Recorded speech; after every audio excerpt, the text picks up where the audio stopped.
কোশ্চেনটা তোমাদের বলছে P2O5 এর সাথে ওয়াটার দিলে কি হয়, আমাদের মুখস্থ করার কোনো দরকার নেই। আমরা জানি ফসফরাসের 4টে অ্যাসিড আছে। কি কি অ্যাসিড আছে? 4টে না 3টে। কি কি? H3PO4, H3PO3 and H3PO2। কোন অক্সিডেশন স্টেট এটা বিলং করে? এটা +5 +3। এটা কোন অক্সিডেশন স্টেট একটু ক্যালকুলেট করো।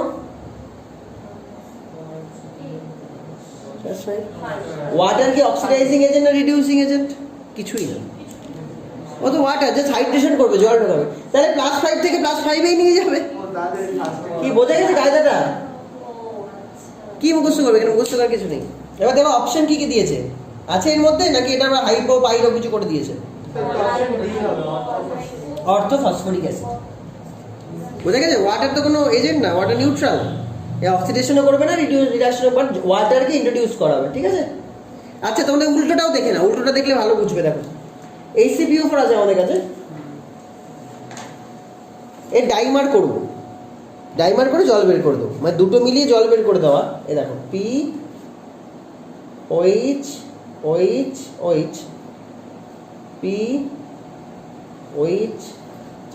এরকম আছে। ওয়াটার বের করে দিলাম। ওয়াটার বের করার আগে আমাকে কি লিখতে হবে? H6P2O4, মানে HCPO4 থেকে H6P2O4 হলো, সেখান থেকে ওয়াটারটা বেরিয়ে গেল। সিনজাওয়ান এদিকে, সেখান থেকে ওয়াটারটা বেরিয়ে গেল। তাহলে কি থাকছে? H4, বলো H4P2O3। কটা জল ভেতরে ঢুকে আছে? দুটো। আমি দুটো জলকেও বাইরে বের করে দিলাম। তাহলে কি পড়ে থাকবে? H নেই, 0 হয়ে গেল। কি থাকছে? P2। আচ্ছা এখানে মানে একটা গন্ডগোল হলো। P4O 8ও ছিল না, সেখান থেকে একটা জল বেরিয়েছিল, কত ছিল? 7। এখন কটা জল বেরিয়েছে? আরো দুটো। তাহলে আরো দুটো অক্সিজেন কমবে, P2O। কাজটা বুঝলে কি করে এলো? তাহলে ফসফরিক অ্যাসিড থেকে এটা ডাইমার করে জল বের করে আবার একটা জল বের করে দিলাম, আরো দুটো জল বের করে দিলাম। তার মানে এটা হলো তাহলে P2O5 যা জিনিস, এটা দুটো জল বেরোচ্ছে। এখান থেকে কটা জল বেরোচ্ছে? একটা জল বেরোচ্ছে। তাহলে P4O মানে P2O5 যা জিনিস, P4O10ও তাই জিনিস। ঠিক আছে? ওখান দিয়েও করতে পারতে তুমি, P4O10ও করতে পারতে। কিভাবে? এখান থেকে যদি আরো দুটো নিতে পারতাম। এটাও একই জিনিস, HCPO4 একই জিনিস, শুধু জল একটাই আছে, একটা জল নেই। একবার জল ঢুকছে, একবার জল বেরিয়ে যাচ্ছে। হাইড্রেটেড এজেন্ট, একটা ডিহাইড্রেটেড, দুটো একই জিনিস। ঠিক আছে? ফসফরিক অ্যাসিডও যা, ফসফরাস পেন্টঅক্সাইডও তাই, আর P4O10ও তাই। Reactions of sodium thiosulphate with iodine.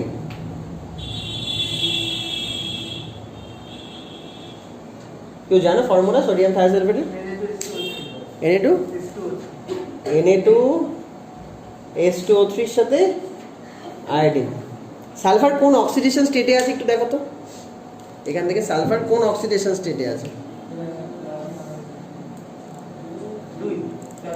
করে দেখো, হিসাব করে দেখো। Good, very good, +2। আয়োডিন কোথায় আছে? তাহলে আয়োডিন এরপর কোথায় যাবে? সালফারের 2 কি খুব হায়ার অক্সিডেশন স্টেট না লোয়ার? তাহলে সালফার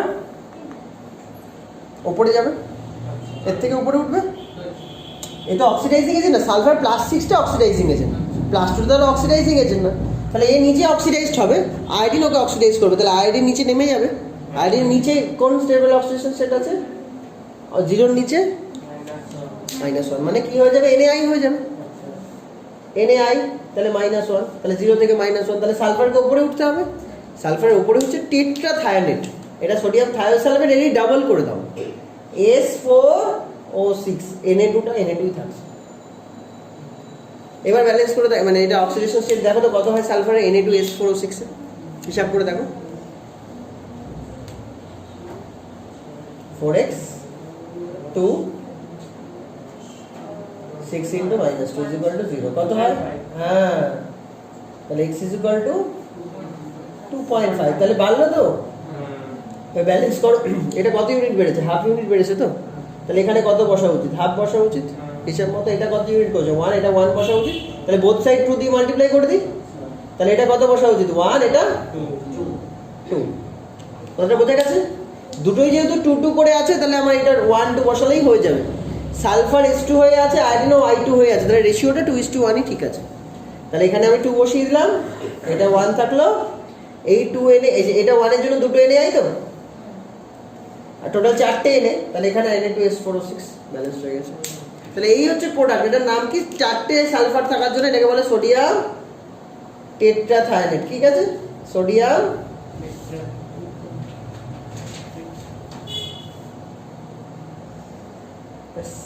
এতে কালার চেঞ্জ কি দেখতে পাবো? এটা প্র্যাকটিক্যালের জিনিস, জানো কালার চেঞ্জ কি দেখা যাবে? আয়রনের নর্মাল কালার কি? আয়রন ভেপারের কালার কি? পার্পল। কিন্তু ওয়াটারে দিলে সেটা ব্রাউন হয়। কথাটা বোঝা গেছে? ওয়াটারে দেবে যদি লাইট করি তাহলে হালকা মানে গাঢ় হলুদ কালারটা হয়, ব্রাউন হয় নর্মালি। কিন্তু এই আয়রনকে যদি আবার স্টার্চের মধ্যে রাখা হয়, তোমরা বায়োলজি প্র্যাকটিক্যালে হয়তো দেখবে, স্টার্চের মধ্যে রাখা হয়, জানো কি হবে? এটা কিন্তু ব্রাউন কালার, জলের মধ্যে ব্রাউন, এমনি ভায়োলেট, ওয়াটারের মধ্যে ব্রাউন, কিন্তু স্টার্চে দিলে এটা ব্লুইশ গ্রিন। তাহলে ব্লুইশ গ্রিন কালার পাবো। আমি আগে স্টার্চ দিয়ে দেবো, তাহলে আমার টাইট্রেশনটা বুঝতে পারবো। টাইট্রেশন করা হয় এটা দিয়ে। আমি সোডিয়াম থায়োসালফেট ওপর দিয়ে ঢালবো, নিচে আয়োডিনটা থাকবে। স্টার্চের কালার কি? এটা iodine with starch, bluish green. এবার ওপর দিয়ে আমি সোডিয়াম থায়োসালফেট ঢালবো। যখনই দেখবো কালারটা কালারলেস হয়ে গেল, তার মানে বুঝে যাবো যে হ্যাঁ আমার রিয়াকশন হয়ে গেছে। তারপর সব I2 NaI হয়ে গেছে, কারণ I2 গুলো স্টার্চের মধ্যে ঢুকে থাকলে কালারটা ব্লুইশ গ্রিন হয়। যখনই আয়োডিন চলে যাবে কালারলেস হয়ে যাবে। এই প্র্যাকটিক্যালটা আছে মনে ছিল। ঠিক আছে, নেক্সট কোশ্চেন বলো। এটা আসবে তাই জন্য এটা সিলেবাস, এটা আসবে কিন্তু জয়েন্টে, খুব ভালো important question. P4O10, P4O10 draw করার কাজ একটু দেখে নাও, পরে কিন্তু পারবে না। দেখে নেবো, ওখানে রয়েছে, ওরা বলে দেবে। এদিকে দেখো P4O10 এর স্ট্রাকচারটা দেখো। ফসফরাস একটা আছে, একটা অক্সিজেন আছে, আবার একটা ফসফরাস একটা অক্সিজেন। এরপরে কি করব? এটা একটা সাইকেল হলো, এর সাথে আরেকটা সাইকেল নিতে হবে, এই অক্সিজেন এই ফসফরাস। ঠিক আছে, এই আরেকবার দেখো, এটা এইখান থেকে আমরা অক্সিজেনটাকে অ্যাটাচ করে দেবো, 3টে সাইকেল হয়ে গেছে। এবার কি করতে হবে? ডবল বন্ড ও দিয়ে দাও এখানে, ডবল বন্ড ও। মানে কটা ব্রিজ অক্সিজেন আছে? পিওপি বন্ড বলেছে না ব্রিজ অক্সিজেন? একই ব্রিজিং অক্সিজেন কটা? মানে এই পিওপি। এই দেখো একটা ব্রিজিং, এখানে দুটো, এটা ব্রিজ, 3টে 4টে 5টা 6টা। তাহলে পিওপি এরকম জিনিস তুমি কটা পাবে টোটাল? 6। এই তো ছিল। তাহলে 23 আর 24 এই দুটো কোশ্চেন হলো। এরপর কোনটা আছে? কোশ্চেনটা কি বলছে? Cl2O, ClO2 and ClO2 minus, এদের বন্ড অ্যাঙ্গেল অর্ডার। এই স্ট্রাকচার ড্র করার জন্য কি করতে হবে? সেন্ট্রাল অ্যাটম খুঁজতে হবে। Cl2O তে সেন্ট্রাল অ্যাটম কে বলো? তাহলে অক্সিজেনকে মাঝে রেখে যদি আমি করি তাহলে হাফ VMSE করি, H is equal to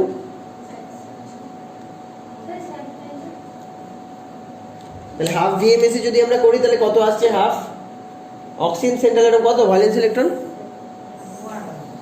valence electron কত? 6। মনোভ্যালেন্ট অ্যাটম কটা আছে? ক্লোরিন কি মনোভ্যালেন্ট? কতগুলো মনোভ্যালেন্ট অ্যাটম আছে? দুটো। তাহলে 2 বসছে, অ্যান্সার কত আসছে? 4, মানে sp3। sp3 তাহলে কিভাবে ড্র করব? মাঝখানে অক্সিজেন দিলাম, দুটো ক্লোরিন, তাই তো, আর লোন পেয়ার থাকছে, তাই তো। এই হচ্ছে, এটা থাক। একই রকম ভাবে আমরা যখন ClO2 করবো, সেখানে সেন্ট্রাল অ্যাটম কোনটা? Cl। তাহলে Cl এর সেন্ট্রাল অ্যাটম কত আছে? 7 তো। মনোভ্যালেন্ট অ্যাটম একটাও আছে। অক্সিজেন কি মনোভ্যালেন্ট? ওটা বাদ দিই, নেই। তাহলে 0। তাহলে অ্যান্সার কত আসছে? 3.5।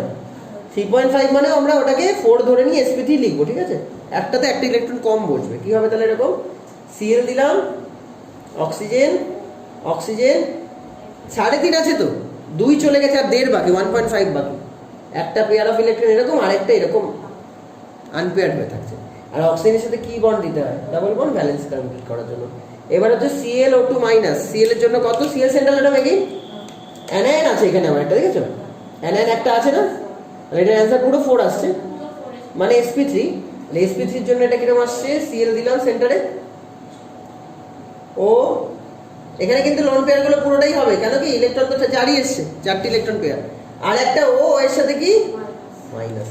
এবার বলো কোথায় লোন পেয়ারের রিপালশন বেশি, কোথায় বন্ড পেয়ারের রিপালশন বেশি? খুব ইজিলি হয়ে যাবে। আমরা জানি তো bond pair repulsion is greater than lone pair repulsion. Bond pair যে রিপালশন সেটা লোন পেয়ার বন্ড পেয়ারের থেকে বেশি, তাই তো। আবার সেটা আবার বন্ড পেয়ার একটু ভুল লিখলাম, এলপি যে রিপালশন, লোন পেয়ারের যে রিপালশন, সেটা লোন পেয়ার বন্ড পেয়ারের থেকে বেশি, সেটা আবার বন্ড পেয়ারের থেকে বেশি। এটা তা বলো এখানে লোন পেয়ার কতগুলো আছে? দুটো, এখানেও দুটো, তাহলে এখানে লোন পেয়ারের রিপালশন এই দুটোতে বেশি। তাহলে এর জন্য কি হবে, লোন পেয়ারগুলো একটু দূরে সরবে এবং সেই লোন পেয়ারগুলো গিয়ে এবার বন্ড পেয়ারে ধাক্কা দেবে, বন্ড পেয়ারগুলো কাছে আসবে। এই হবে তো, এটাতেও হবে এটাতেও হবে।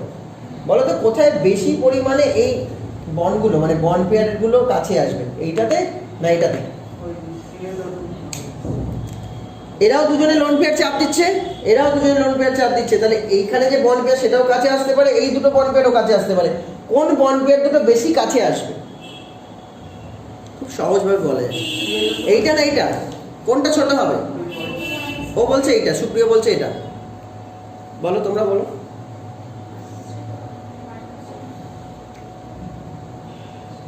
এখানে টোটাল বন্ড পেয়ার ইলেকট্রন কটা আছে? দুটো দুটো চারটে। এখানে বন্ড পেয়ার ইলেকট্রন টোটাল কটা আছে? 6টা। তাহলে রিপালশন কোথায় বেশি, এখানে না এখানে? এখানে। তাহলে যেখানে রিপালশন বেশি সেটা কি কাছে আসবে? আসবে না তো, কোনটা কাছে আসবে? তাহলে এটা, তাহলে এটার বন্ড অ্যাঙ্গেল সবচেয়ে ছোট হবে। তাহলে এটা একটু ডবল দাগ দিয়ে দিচ্ছে, ঠিক আছে? এটাও এদিকেও আসছে এদিকেও আসছে, কেন বুঝলে? কারণ এগুলো সিঙ্গেল বন্ড আছে, ডবল বন্ডে তো রিপালশন হচ্ছে। তাহলে প্রথম যেটা রয়েছে ClO2 সেটার বন্ড অ্যাঙ্গেল সবচেয়ে কম, তার নাম্বার দিয়ে দিচ্ছি 1, এটা 2 আর এটা 3। সবচেয়ে কম আসবে 1 এ, 1 এর থেকে কেউ বেশি হবে, কে বেশি হবে? 3। কি বোঝা গেছে? এবার 2 এর প্লেসটা কোথায় দেখা যাক, 2 এর প্লেসটা দেখো, 2 এ দেখো উল্টো কেস, ওখানে লোন পেয়ার গোটা নেই, আছে লোন পেয়ার গোটা, তার মানে তো লোন পেয়ার রিপালশন নেই, উপরন্তু বন্ড পেয়ারগুলো দুটো দুটো করে আছে। তাহলে রিপালশনটা কোথায় বেশি, লোন পেয়ারে না বন্ড পেয়ারে? তাহলে অটোমেটিক্যালি বন্ড পেয়ারটা অনেক বেশি এইদিকে সরবে। তাহলে সবচেয়ে বন্ড অ্যাঙ্গেল কার বেশি বোঝা গেছে? 2 এরটায়। বোঝা গেল? জাস্ট ছবিটা যদি এঁকে দেয় এগুলো কোনো ব্যাপার না, কি তাই না? 2-3 মিনিট লাগবে, কিন্তু যে আরো প্র্যাকটিস করে থাকবে তারাও তাড়াতাড়ি হয়ে যাবে। লজিকটা বোঝা গেছে পুরো? বারবার রিভাইন্ড করে দেখবে ভিডিওটা। তাহলে Na2O, Na2S, Na2AC and Na2T, এদের সবার সাথে ওয়াটারের রিঅ্যাকশন করবো, মানে অ্যাকোয়াস সলিউশন বানাবো, কোনটা মোর অ্যাসিডিক। তাহলে এদের প্রত্যেকের সাথে যদি ওয়াটার অ্যাড করো, কি জেনারেট করবে? একটা একটা করে যদি বলো, বলো। হাইড্রোজেন চলে আসছে, কি তৈরি হবে? H2O and NaOH। তাহলে এখান থেকে H2S, Na2 এর জায়গায় H2 হয়ে গেল, তাই তো? H2S আর NaOH বা Na2, এখানে কি ঠিক হচ্ছে? দাঁড়াও দেখে না একবার, আমি বাকি সাইডের প্রোডাক্ট লেখার দরকার নেই এখানে, just H2O, H2S, H2AC, H2T। ওপর থেকে যদি নিচে নামি তাহলে আমরা পিরিয়ড টেবিলে তাহলে কি সাইজ দিয়ে অ্যাসিডিটি এক্সপ্লেন করি, মানে এক্সপ্লেন করি নাকি ইলেকট্রোনেগেটিভিটি দিয়ে? এটাও কিন্তু বলেছি group wise, oxygen sulphur selenium group wise আসলে আমরা সাইজ দিয়ে ডিসাইড করি অ্যাসিডিটি। আর যদি পিরিয়ড ওয়াইজ হতো তাহলে ইলেকট্রোনেগেটিভিটি দিয়ে করি, এটা বলেছি। তাহলে সাইজ দিয়ে বলবে কার সাইজটা বড়, তাহলে কোন বন্ডটা আগে ভাঙবে? তাহলে এই বন্ডটা আগে ভাঙবে, তাহলে টি একটু দেখে নি কিরকম দেখতে, এই এত বড় যদি হয়। লোন পেয়ার আছে, যদি সেলেনিয়াম করে একটু ছোট লোন পেয়ার আছে, সালফার যদি করো আর একটু ছোট লোন পেয়ারটা আছেই, আর যদি অক্সিজেন করো আরো একটু ছোট লোন পেয়ারটা কিন্তু আছে। তাহলে কোন বন্ডটা আগে ব্রেক করবে? বন্ডটাকে ব্রেক করবে, তাহলে অনেক তাড়াতাড়ি H+ মানে বাইরে বেরিয়ে যাবে। তাহলে এর যে রিঅ্যাকশনে কে বেশি, রেট কনস্ট্যান্ট বেশি, অনেক ফাস্ট হবে কাজটা, বুঝলে? কে বেশি হলে পিকে কি হয়? কম হয়, আর পিএইচ কম হয়, অ্যাসিডিটি বেশি। কথা বলতে গেছে কেটা বেশি, কারণ ফাস্ট হচ্ছে অনেক, বন্ড আগে ভেঙে যাচ্ছে, বন্ড ডিসোসিয়েশন এনথালপি কম, এগুলো লিখতে হয় কিন্তু। বি কম, ঠিক আছে, বি কম বড় সাইজে, বি কম তাড়াতাড়ি ভেঙে যাচ্ছে, কে বেশি, রেট বেশি হলে পিকে মানে মাইনাস লগ কে বেশি, মাইনাস লগ কে, তো কে যার বেশি হবে মাইনাসে তার ভ্যালুটা কম হয়ে যাবে, তাহলে পিকে মানেই তো আর পিএইচ কম হবে, অ্যাসিডিটি বেশি হবে। সমস্ত দিক দিয়ে অ্যান্সার হয়ে গেল। অনেক সময় পিকে পিএইচ দিয়েও চায়, অ্যাসিডিটিও চায়। হ্যাঁ হ্যাঁ, ওটা গ্রেটার এটাই H2T এটা সব। কোশ্চেনটা কি বলেছে? pH4i স্ট্রাকচারটা কিরকম হবে? ফসফরাসে তো ডি অরবিটাল আছে, তাহলে ওর পেয়ার অফ ইলেকট্রনটা আনপেয়ার হয়ে যায়, তাই 5টা সিগমা বন্ড করতে পারে। PH4i হবে? আচ্ছা দেখো না, PHC তো ভালো করে দেখো এটা কি করে। PHC লোন পেয়ার আছে, সাথে HI মেশাও, কি করবে? ফসফরাসের যে লোন পেয়ারটা সেই H প্লাসটাকে নিয়ে নেবে, তাহলে পাওয়া যাবে কি PH4 আর অক্সিজেন। যেহেতু ফসফরাস ইলেকট্রন পেয়ার ডোনেট করেছে, তাই কি হবে? প্লাস হবে না? আর আইটা, এটা আয়নিক কম্পাউন্ড, তার মানে কি PH3 এর সাথে HI মিশে আছে। এবার তুমি NaOH দিয়েছো, NaOH-টা কি? বেস তো, তাহলে বেসটা অ্যাসিডের সাথে মিশে যাবে। এখান থেকে ওয়াটারের NaI পেয়ে যাচ্ছ, ওয়াটারের NaI পেয়ে যাচ্ছ, আবার এখান থেকে PHC-টা ফ্রি হয়ে যাচ্ছে, তাহলে আমার প্রোডাক্ট PHC। ঠিক আছে? কেন বুঝলে? কাজটা বুঝতে পেরেছো? ওর সাথে একটা অ্যাসিড ঢুকেছিল, সেটাকে NaOH নিউট্রালাইজ করে দিয়ে এই কাজটা করে দিচ্ছে। PHC ফসফেট কিরকম গন্ধ ফিসফিনের? না না না, ভুল বললে। বাসার চাপারলি মোড়ে যে গন্ধটা আছে, বাসার চাপারলি মোড়, বিগ বাজারের পাশে। বিগ বাজারের পাশে, হ্যাঁ বিগ বাজার থেকে একটুখানি বাসা স্টেশন এসে হসপিটালের দিকে যেতে। কিসে কিসে হসপিটালের গন্ধটা পারবে না? হ্যাঁ মাছের আশের গন্ধ ফসফিন। হ্যাঁ সেই বলছি, মাছের আশের গন্ধ।